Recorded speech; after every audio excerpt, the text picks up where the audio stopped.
குரு பரம்பரைக்கு வணக்கம். நேரில் நமது சக்தி படம் வாயிலாக 27 நட்சத்திரங்கள் சார்ந்த பதிவுகளை நம்ம முழு பதிவாக பிறப்பு முதல் இறப்பு வரைன்ற ஒரு சீரீஸில் நாங்கள் கொடுத்தோம். அதுக்கு நீங்கள் ரொம்ப நல்ல வரவேற்பு கொடுத்தீங்க, ரொம்ப மகிழ்ச்சி. இந்த நட்சத்திர வீடியோக்களில் நிறைய கேள்விகள் நீங்கள் நேயர்கள் கேட்டிருந்தீங்க. அப்போ அந்த கேள்விகளில் பெருவாரியான கேள்விகள் இந்த நட்சத்திரங்களுக்கு எப்படி அன்றாட வாழ்க்கையில் பயன்படுத்தி வெற்றி அடைகிறது, குறியீடுகளை எப்படி பயன்படுத்துறது, எந்த தேதிகள் எந்த நட்சத்திர நாட்கள் நமக்கு ஹெல்ப்ஃபுல்லாக இருக்கும், இந்த மாதிரி கொஞ்சம் டேட்டாவாக கொடுத்தீங்கன்னா நல்லா இருக்கும்னு கேட்டிருந்தீங்க. அந்த உங்களுடைய ரிக்வஸ்ட்டுக்கு ஏற்று இப்போ இந்த வீடியோ சீரீஸ் 27 நட்சத்திரக்கும் ஒவ்வொன்றா உங்களுக்கு நாங்கள் கொடுக்க போகிறோம்.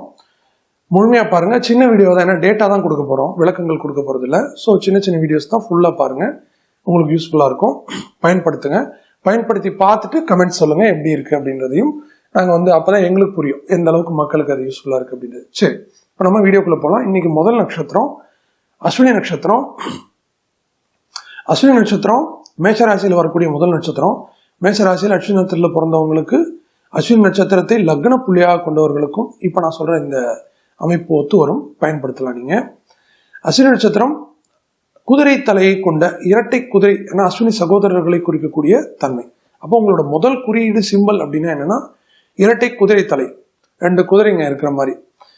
அது மட்டும் இல்லை, குதிரை ஓடுற மாதிரி ஒரு 4-5 குதிரைகள் தோட்டத்தில் இருந்து அப்படியே ஓடுற மாதிரி போர்ட்ரேட்லாம் இருக்கும் பாருங்க, சும்மா டெக்கரேட் பண்ணுற ஃபோட்டோஸ்லாம் வாலில் செவுத்துல மாட்டுற மாதிரி, அந்த மாதிரி ஃபோட்டோக்கள். சூரிய உதயம், உதய சூரியன், சரிங்களா? அது உதய சூரியன் ஒன்று நீங்கள் கட்சி சிம்பல்னு நினைக்காதீங்க. கட்சி சிம்பல்னு கூட எடுத்து, ஏன்னா அதுவும் உதய சூரியன் தானே, அதை அப்படி கூட எடுத்துக்கலாம். அதை நீங்கள் டெய்லி பார்க்க உங்களுக்கு அல்லது அந்த குறியீடுகளை நீங்கள் பயன்படுத்தும் போது உங்களுக்கு நல்ல பலன் இருக்கும், சரிங்களா? ஏன்னா அந்த குறியீடு உங்களுக்கு ரொம்ப உகந்தது. ஏன்னா சூரியன் அஸ்வினியில் உச்சமடையக்கூடிய கிரகம். அப்போ அந்த சூரியன் உதிக்கும், அந்த சூரியனுடைய அந்த பொழுது விடிஞ்சு வரக்கூடிய சூரியன் இருக்கார்ல, அந்த மாதிரி ஃபோட்டோ கிடைச்சதுன்னா நீங்கள் பயன்படுத்துங்க. இது அதே மாதிரி தன்வந்திரி பகவான், இந்த பெருமாளுடைய தன்வந்திரி கையில மருத்துவ ஆயுர்வேத அமிர்த கூடத்தை வச்சுட்டு இருப்பார் பாருங்க, பெருமாள் தன்வந்திரி, அந்த ஒரு தெய்வத்தையும் நீங்க வணங்கலாம். அதே போல குறியீடுகள் அப்படின்னும் போது உங்களுக்கு தன லாபம், காசு, சம்பத்துக்கள், குழந்தை பாக்கியம், வண்டி வாகன சேர்க்கை, அல்லது இதுலலாம் தொழில் நல்லா வரணும், பணம் கொடுக்கல் வாங்கல் பெண்டிங்லாம் சேரணும், இந்த மாதிரி பண சேர்க்கை அதிகமாக இருக்கணும். இந்த மாதிரி விஷயங்களுக்கு நீங்கள் யானை தலை, அதுல யானை தலையில அந்த தந்தத்தோடு இருக்கக்கூடிய யானை தலை, இந்த தந்தம் இப்படி 2 தந்தம் இருக்கும், மேலே யானை தலை அப்படி இருக்கும்ல, இப்படி கூம்பு மாதிரி, அந்த மாதிரி குறியீடுகளை பயன்படுத்தலாம், சரிங்களா? முழு யானை கிடையாது, நீங்கள் அங்கே தான் தப்பு பண்ணக்கூடாது. முழுசா யானை அல்லது நிறைய யானைகள் இருக்கிற மாதிரி அது இல்லை, அந்த குறியீடுகள் உங்களுக்கு வெற்றியை தராது. யானையோட தலைப்பகுதி மட்டும், அந்த போட்டோஸ் மட்டும், சரிங்களா? தந்தத்தோட இருக்க யானை, பெண் யானை இல்லை, ஆண் யானை. சரி, இது உங்களுடைய சம்பத்துக்கள், பணம், கொடுக்கல் வாங்கல், சொத்து, வண்டி, வாகன, ஆடை, அணிகலன்கள், ஆபரண சேர்க்கை, இதெல்லாம் உங்களுக்கு ஏற்படும். இந்த குறியீடை நீங்க பயன்படுத்தும். அதே மாதிரி அக்கு புள்ளி இருக்குல்ல, ஆயுத எழுத்து, அதையும் நீங்க பயன்படுத்தலாம். இப்போ நீங்க உங்க விசிட்டிங் கார்டுலையோ உங்க பிராண்ட் லோகோலையோ ஏதோ உங்களுக்கு சம்மந்தப்பட்ட ஏதோ ஒரு இடத்துல அதை நீங்க பயன்படுத்தலாம், சரிங்களா? அதே மாதிரி உங்களுக்கு ஆரோக்கிய பிரச்சனை வந்தா நீங்க என்ன பண்ணணும்னா, நீங்க கிருஷ்ணர், இந்த புல்லாங்குழல் வாசிக்கக்கூடிய கிருஷ்ணர் இருக்கார் இல்லைங்களா, அந்த கோபியர்களோடு இருக்கக்கூடிய கிருஷ்ணர், அந்த போட்டோ வச்சு வழிபடலாம். ஆளிலை கிருஷ்ணரையும் வழிபடலாம். ஆளிலைன்னா இந்த இலை மேல படுத்து தூங்குற மாதிரி கிருஷ்ணர், இப்படி சின்ன குழந்தையா இருக்கும் பாருங்க, அந்த கிருஷ்ணர் போட்டோ. அது ஆக்சுவலி வச்சுக்க கூடாது, ஏன்னா அது அழிவை கொடுக்குன்றது ஒரு சின்ன ஒரு சாங்கியம். ஆனா இந்த நட்சத்திரத்தை கொண்டவங்களுக்கு அந்த குறியீடு பயன்படுத்தலாம். ஆரோக்கியம், நல்ல மன நிம்மதி, நல்ல வாழ்க்கை, நிம்மதி சார், பொதுவாக பீஸ், அதுக்கு நீங்க இந்த ஒரு குறியீட்டை பயன்படுத்தலாம். அதே போல எந்த செயல்லையும் வெற்றி கிடைக்கணும், ஒரு புதுசாக ஒரு விஷயத்த ஸ்டார்ட் பண்ண போறீங்க, புதுசாக ஒரு நபர்கிட்ட ஒரு டிஸ்கஷன் பண்ண போறீங்க, ஒரு பேச்சுவார்த்தை நடத்த போறீங்க, ஆல்ரெடி ரொம்ப தகராறாக இருக்கிற ஒருத்தங்கிட்ட சுமூகமாக போறதுக்காக ஒரு விஷயத்தை இனிஷியேட் பண்றீங்க, இந்த மாதிரி விஷயங்களை நீங்க திருவாதிரை நட்சத்திரத்தில் பயன்படுத்தலாம், அந்த குறியீடு பயன்படுத்தலாம். காரணம் என்னன்னா, உங்களுக்கு அது சாதகமான ஒரு அமைப்பை கொடுக்கும். இந்த திருவாதிரை நட்சத்திரத்தினுடைய குறியீடு என்னன்னா, பைரவர், அதே மாதிரி மண்டவோட ஸ்கல், இந்த சிவன் கையில் மண்டை ஓடு இருக்குல்ல, அந்த மண்டை ஓடு, சில இந்த டேஞ்சர் சிம்பிள் இருக்கும் பாருங்க, மண்டை ஓடு கீழே 2 எலும்பு இப்படி கிராஸாக இருக்கும் பாருங்க, அது மாதிரி டேஞ்சர் சிம்பிள் கூட உங்களுக்கு வந்து அது ஒரு நல்ல ஒரு இதாக இருக்கும்.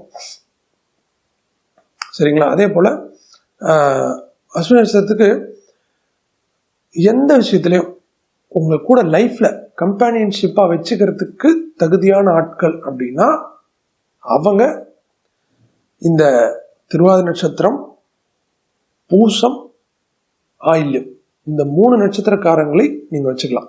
இது வந்து நான் உங்களுக்கு சொல்றது நட்சத்திர பொருத்தப்படி நட்சத்திரத்தில் எத்தனாவது நட்சத்திரமா வருது, எத்தனாவது பாதத்தில் வருது அப்படின்னு சொல்லிட்டு ஒவ்வொரு நட்சத்திரத்துக்கும் சில பொருத்தங்கள் முறைப்படி கணப்பொருத்தம், யோனி பொருத்தம், இந்த மாதிரி அமைப்பில் ஒரு நட்சத்திர லிஸ்ட் வரும். அஸ்வினிக்குன்னா ஒரு 10-15 நட்சத்திரம் சேரும், பாக்கி ஒரு 10-12 சேராது அப்படின்ற மாதிரி ஒரு லிஸ்ட் இருக்கும்.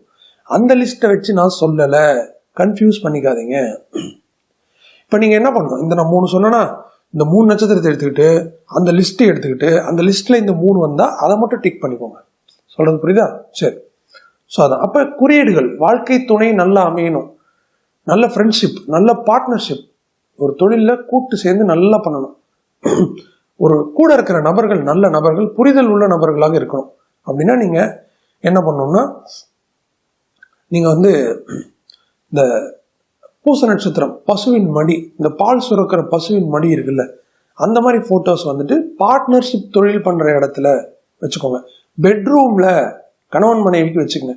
கல்யாணம் ஆகாத சிங்கிள்ஸாக இருக்கிறீங்களா, உங்கள் பெட்ரூமில் அந்த ஃபோட்டோ வச்சுக்கோங்க. சீக்கிரமாக உங்களுக்கு அந்த இது அமைப்பு வரும், கல்யாணம், நல்ல துணை. சரிங்களா? அதே போல் இன்னும் இதை விட இன்னும் ஒரு பங்கு நல்ல பலன் தரக்கூடியது உங்களுக்கு வந்து பாம்பு, இப்படி 2 பாம்பு இப்படி சுற்றி பின்னி போகும்ல, அந்த அமைப்பு. பாம்பின் மேல் படுத்திருக்கக்கூடிய பெருமாள், பள்ளி கொண்ட பெருமாள், இதை வச்சுக்கோங்க. சரிங்களா? ஸோ இது வந்து அஸ்வினி நட்சத்திரக்காரர்களுக்கான ஒரு அற்புதமான குறியீடு. இந்த குறியீடுகள் எல்லாமே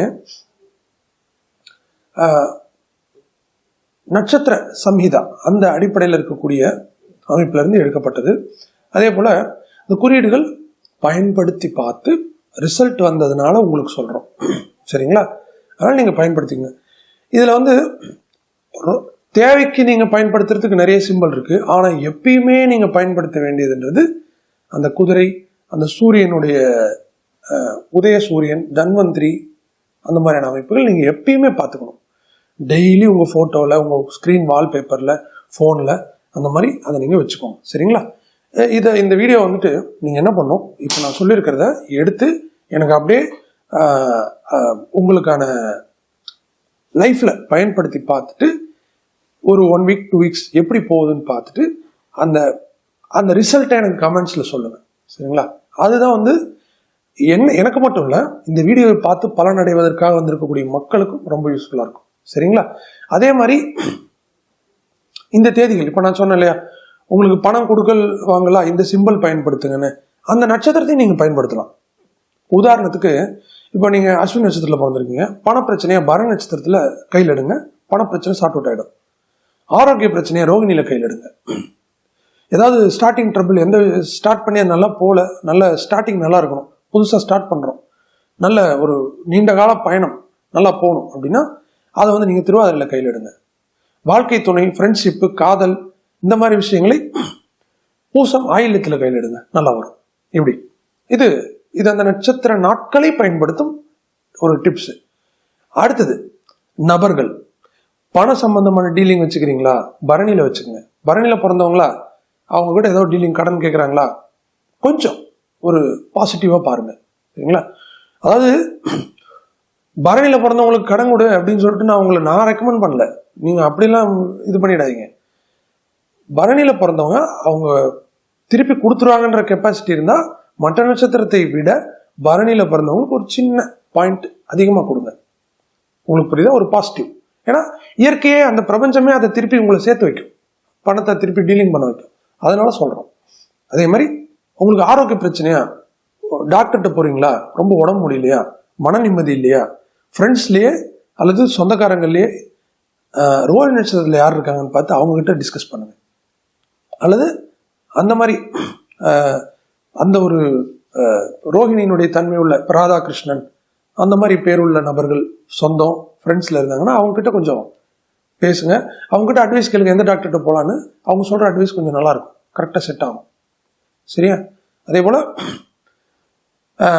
எந்த ஒரு விஷயத்துக்கும் கூட கூப்பிட்டு போகணும். தொழில் நல்லா இருக்குன்னா ஒரு நல்ல சகுனம் அப்படின்னா அது வந்து திருவாரூரில் பிறந்தவங்கள கூப்பிட்டு போங்க. சரிங்களா? அதே மாதிரி வாழ்க்கை துணையாக வர்றதுக்கு நான் ஆரம்பத்திலே சொல்லிட்டேன். ஸோ அதை வச்சு இப்போ நான் கொடுத்த டிப்ஸு நான் விளக்கமெல்லாம் அதிகமாக கொடுக்காம எவ்வளோ முடியுமோ அவ்வளோ சுருக்கமாக கொடுத்துருக்கேன். அப்படியே 10-12 நிமிஷம் வந்துருச்சு. சரி, இதை பயன்படுத்துங்க. பயன்படுத்தி தயவு செஞ்சு சொல்லுங்கள், அப்போ தான் மக்களுக்கு புரியும்.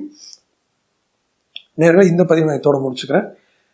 பதிவு பிடிச்சிருந்தா லைக் பண்ணிட்டு உங்கள் நண்பர்கள்ட்டையும் ஷேர் பண்ணுங்கள். ஜாதகம் பார்க்கணும்னா கமெண்ட்ஸில் கேட்காதீங்க, என்ன இந்த கீழே இருக்க நம்பருக்கு கான்டாக்ட் பண்ணி தனியாக கேளுங்க. நான் உங்களுக்கு கன்சல்டேஷன் போட்டு பார்த்து தரேன். மீண்டும் ஒரு நல்ல பதிவில் உங்களை சந்திக்கும் வரை உங்களிடமிருந்து விடைபெறுவது உங்கள் வராய் ஜோதிடன் ஜாமக்கோள் வித்தகன் ஹரிசுதன். நன்றி நேயர்களே, வணக்கம்.